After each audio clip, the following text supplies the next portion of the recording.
Welcome to the Tuning In podcast, where we talk alignment, intuition, and our internal guidance system. We cover woo-woo topics in an approachable and practical way. I'm your host, Dana Evans of Alignful.com.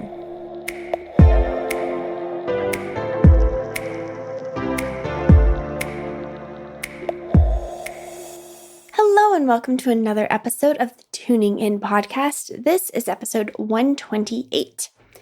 Today, I wanted to discuss the topic of, drumroll please, routines and habits and how we work them into our daily lives and how they show up, how we repeat them, and ultimately how we decide if they are actually the right ones for us. This is inspired by a question that I received actually during the Emotional Edit program.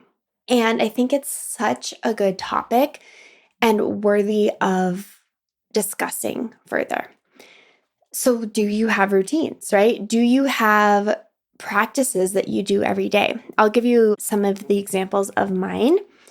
So for example, the first 30 minutes of my morning are pretty structured. So I get up, I immediately scrape my tongue. So I use a tongue scraper. I have been doing, this is one of the most non-negotiable things in my entire life. It doesn't matter if I travel, it doesn't matter. I always scrape my tongue. And if I don't do it one day, if I forget it, it's the weirdest feeling. So that became a habit 7 years ago, and I just never stopped. So I scrape my tongue. Then I either do oil pulling or I just do a rinse and gargle with salt water. Then I drink my lemon water. Then I drink my athletic greens. Then I unload the dishwasher. Then I brush the cat. And then she might need some extra support. If I'm feeling really in line with things, I'll go on an early morning walk. And then I come home and have my coffee. So that's a great way that I like starting my day. In the evening, I have some routines as well. I like to wash my face. I like to do some stretching or shaking or unwinding a little bit. Sometimes I do my infrared or red light therapy for my face. I like to sit in bed and just contemplate the day. And there's a lot of things that I'll add in and move out of my evening routine that definitely changes with the season and with my current energy levels. For example, right now, I'm getting ready for bed at 7:30 maybe. And then I go into bed and I mostly just read and then I fall asleep because I get tired and I go to sleep. But in the summer, I wasn't reading at all in the evening and I was doing a very complex evening wind down. So I was doing stretching, shaking, red light therapy, tapping, meditation, all of these things. So my evening comes and goes. My morning, especially that first 30 minutes, is very structured. So I had this question that came through that I want to address in today's episode. I've noticed that a lot of the practices that I do throughout the day are things that I feel I have to do in order to have a good day. What ends up happening is all the beautiful practices that I've cultivated for myself, I have a hard time engaging with and enjoying. I don't know whether to change my practices or quiet the mind. So this is such a good question. And have you ever felt this way? Have you ever felt that the mind starts to get attached to what you're doing, right? And so there's this fine line between doing something from your inner guidance, something that you know is a balance between it's your inner guidance, you're guided to do it, it feels good, it lights you up, you enjoy it. And the mind being this is good for me, this is healthy, and then the mind getting overly attached and almost fearful as it relates to that practice. I have definitely been here. And a while ago, I was there, and it actually is what led me to do what I do now, which is basically do an edit and a review of my practices and change them up when necessary.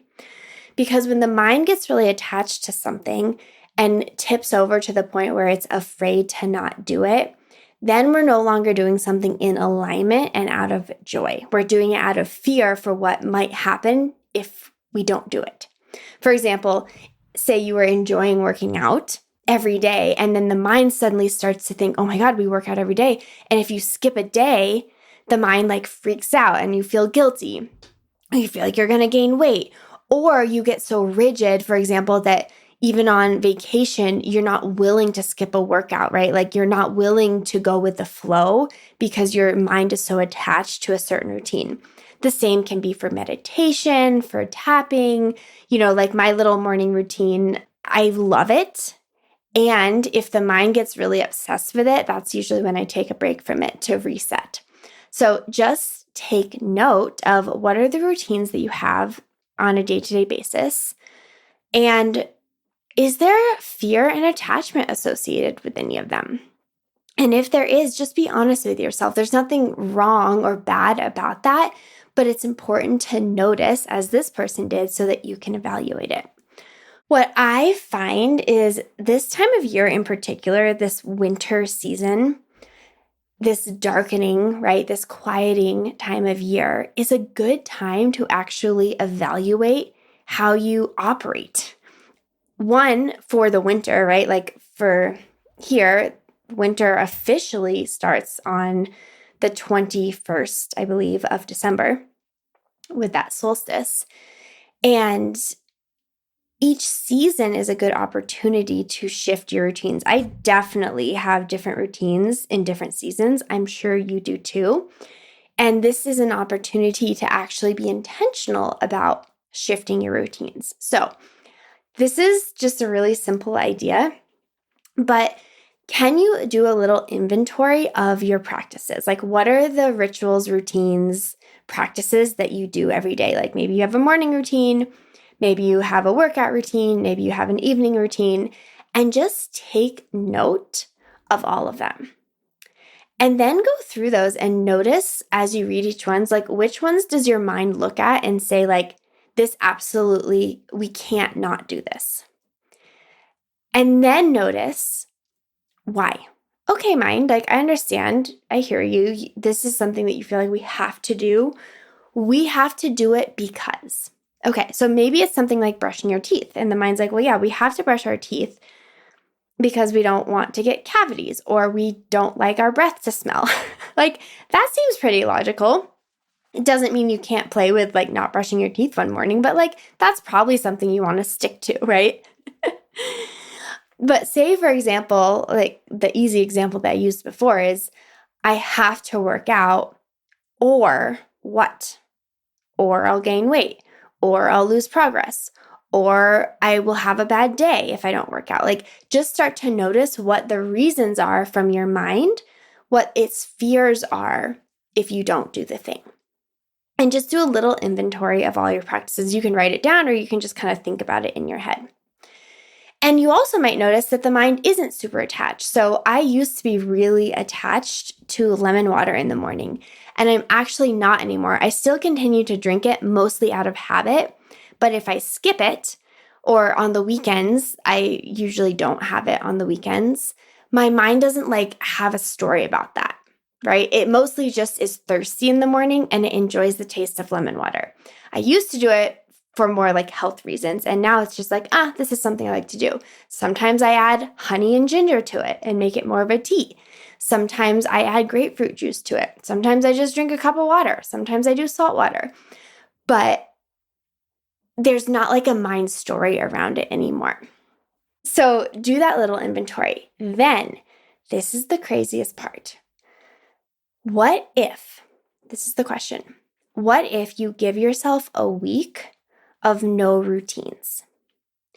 I love doing this for the minds. Whenever I do inner voice work with clients and the inner voice wants something that the mind is afraid to do, we always do it in the form of an experiment. So we try it out, right? We play with it. We see what happens if we do it for a set period of time, knowing you can always go back to the old way. So give yourself a time frame. Maybe it's a week, maybe it's 10 days, maybe it's the rest of the month, whatever feels good. Maybe it's 2 days. And just say, what if I released the routines that I'm most attached to? Whew. Notice how the mind reacts even as I say that. And then do it Give yourself a free pass. Give yourself the chance to let go. I had this vision. I shared a little bit about it on last week's episode with my inner voice.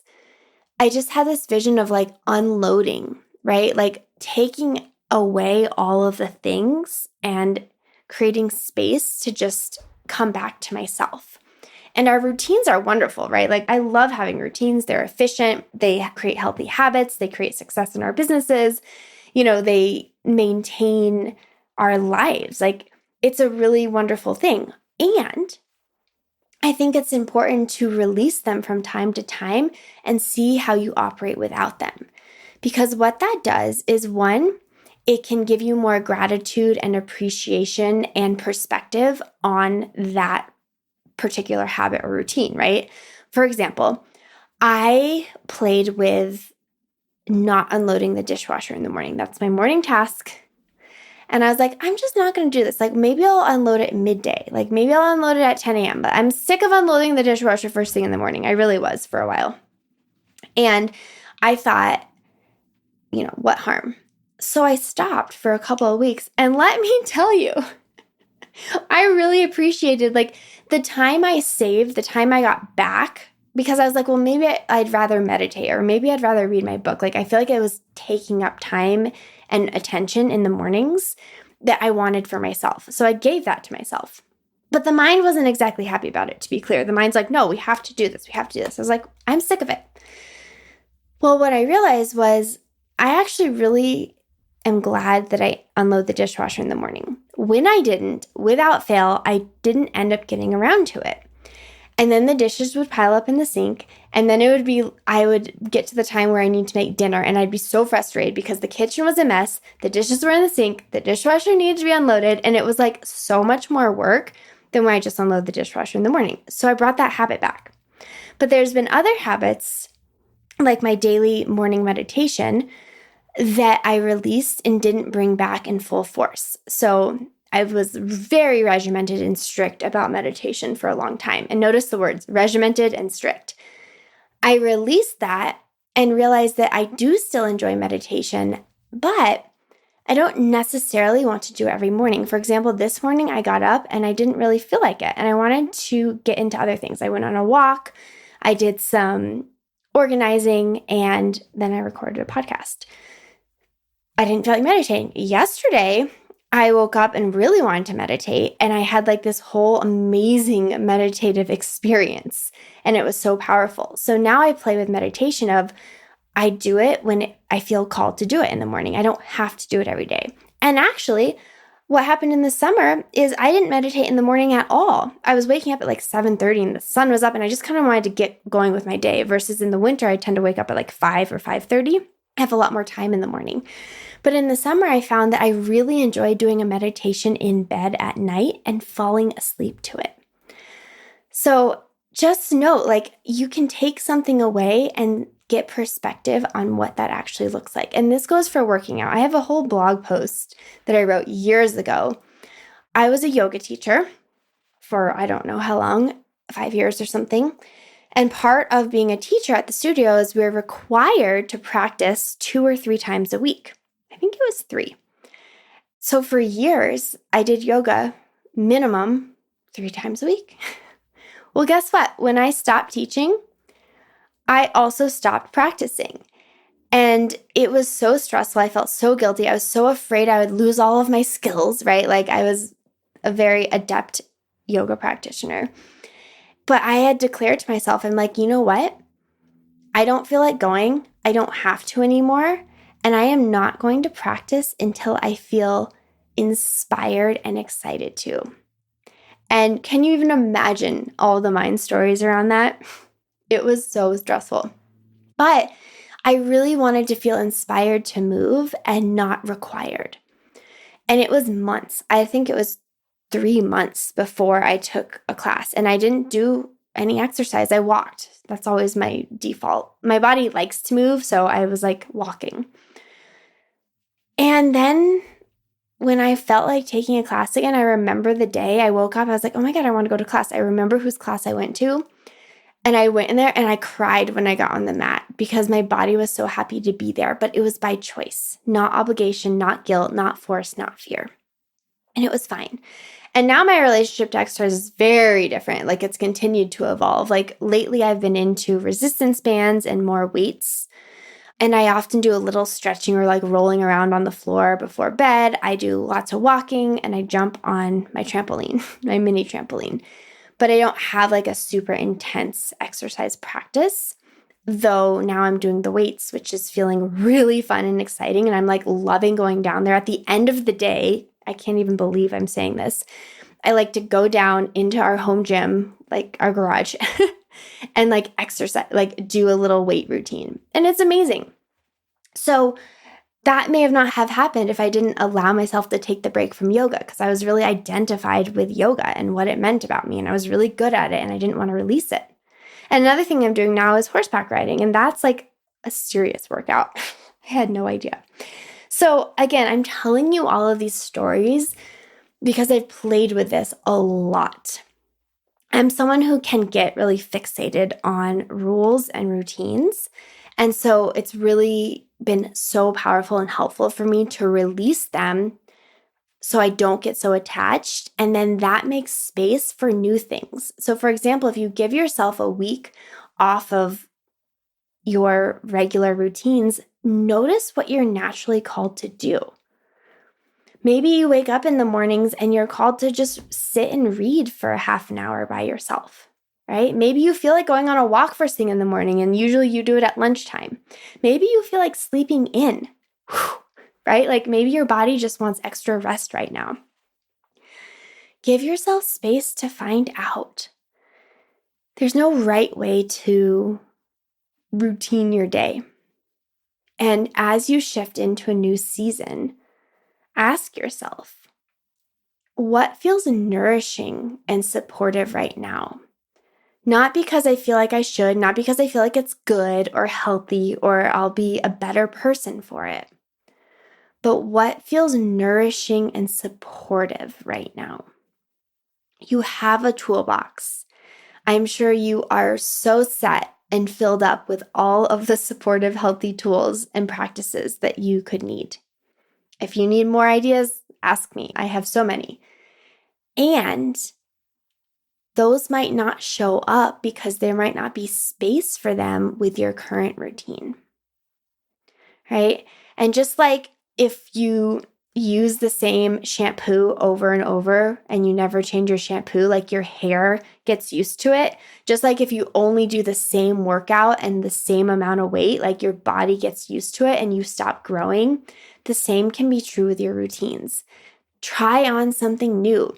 Release, like do the no shampoo method. You know what I mean?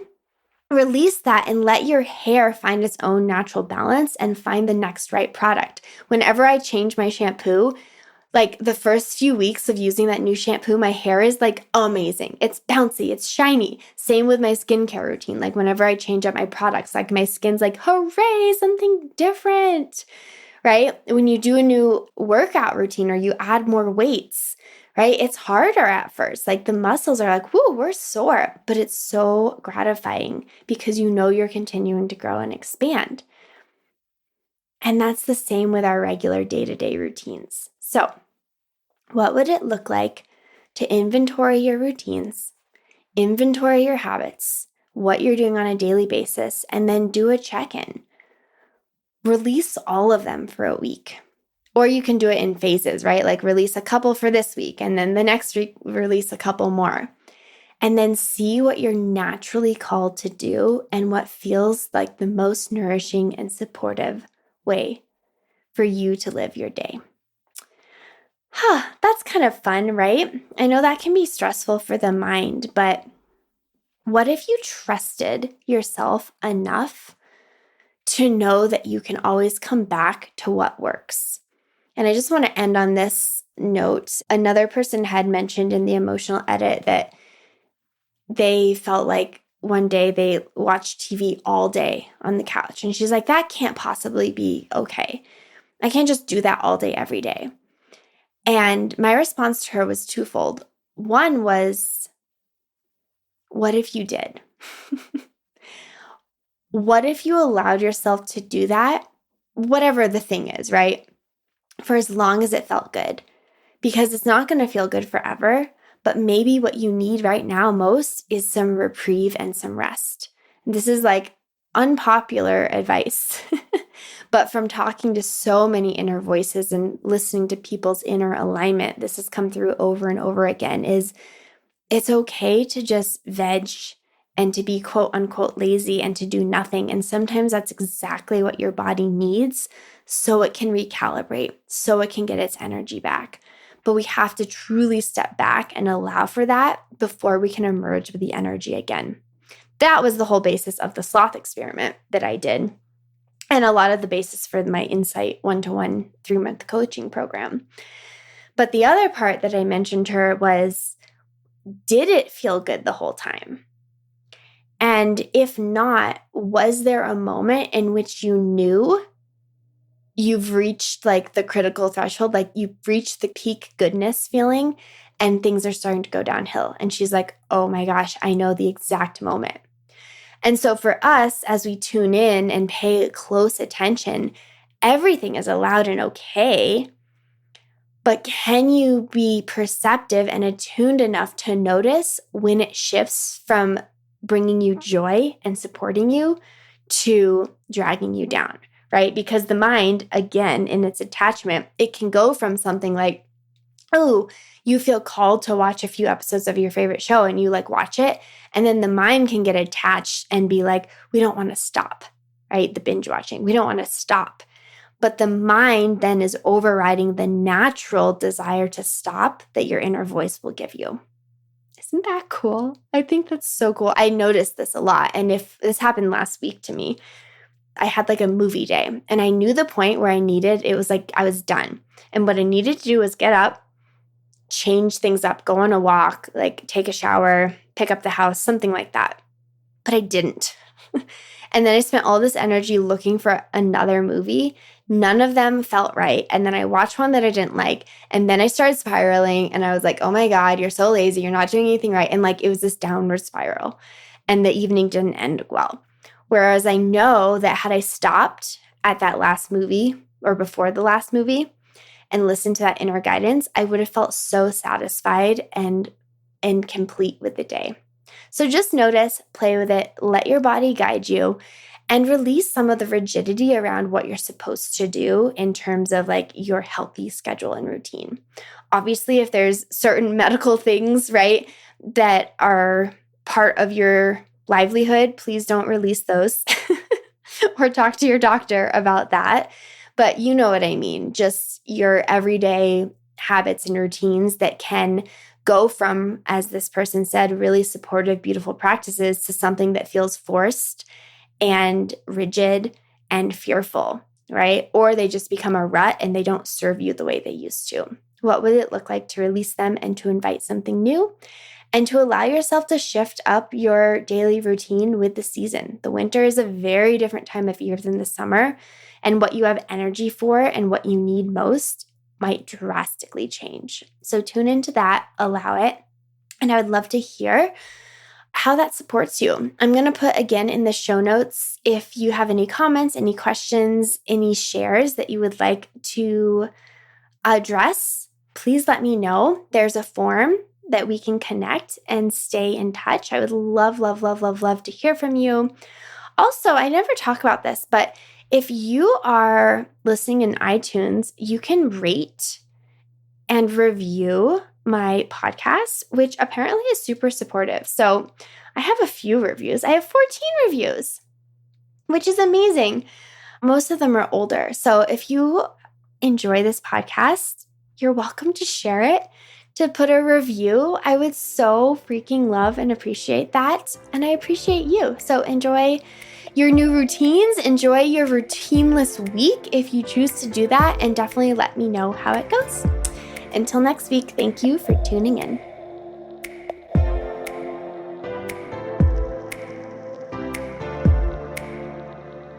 Thank you for joining me on another episode of the Tuning In podcast. As always, if this would resonate with anyone you know, please share the episode. You can follow along with my journey on Instagram at Dana_Evans, or find me on my website at alignful.com.